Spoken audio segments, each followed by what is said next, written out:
Right now, there's a lot of conversation on social media around nearly a dozen death investigations across the Chicago suburbs. Yeah, there's a video that's gotten hundreds of thousands of views, and it's speculating that there's a serial killer that's responsible or that there is some sort of connection between them. So Lexi Suter is here with some of the facts. Now, this isn't the first time we've heard of something like this. No, actually, hearing about a serial killer and people winding up in the water is something we've reported on years past and has been a rumor that's circulated around Chicagoland really for decades. So here's the deal. You can post pretty much whatever you want on social media.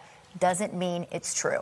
There's a lot of interest, though, from people right now specifically trying to make sense of several deaths here in our area. So far this year, we've talked to police about at least 11 death investigations where people were found in a suburban retention pond, a lake, a river, some sort of body of water. From Elk Grove Village, you see here on this map, to Aurora, to Schaumburg. Even in the city, it has happened pretty much everywhere.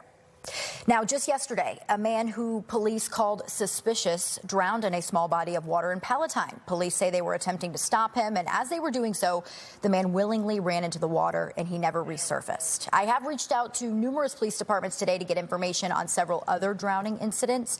While, of course, tragic and unfortunate, not one of them can be attributed to nefarious causes, let alone a serial killer. Chris Cavelli, the Lake County Sheriff's Office, he's the public information officer there and also on the Major Crimes Task Force. He tells me this: social media is filled with rumor, speculation, and innuendo. If the community has a question, they can contact their local law enforcement 24/7. Now, we also reached out to the FBI, which would handle a large-scale and high-profile investigation if local departments called them for help or if a crime reached federal level. There's no evidence of that happening at this time. Of course, we are bringing this up as a reminder of the guidelines that we follow as journalists. We go straight to authorities. You both know this. We are often checking with not one, not two, but three sources to confirm the information that we bring you, our viewers, on television. Yeah, that's true. And people need to know that. And we don't go looking sort of as in a whole. We look individually at these things as well. But he makes an interesting point when he says that you can contact police 24/7 if you have questions. I know a lot of people aren't going to do that. And the police aren't always as open with the general public. We're members of the media, so we do want to, give you some credit out there. Not everybody, they're not as open as they may seem to be. Right.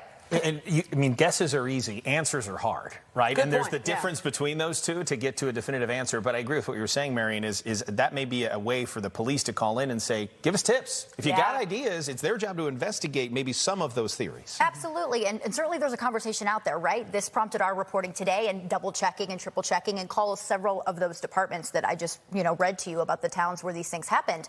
It's really important that people remember, social media is not always fact and is not always true. And know that you have the ability to not only call us, but call your local department. Yeah, you do. You can call them. And if you're frustrated about transparency, so are we. Yeah. we would love to learn more about these things as well. And that's a story as well. Yeah. Absolutely. Yeah. All right, always cite Thanks, your source. Lexi. Who's your source? Who's your source? Right. Thank you, Lexi. Yep. Appreciate it.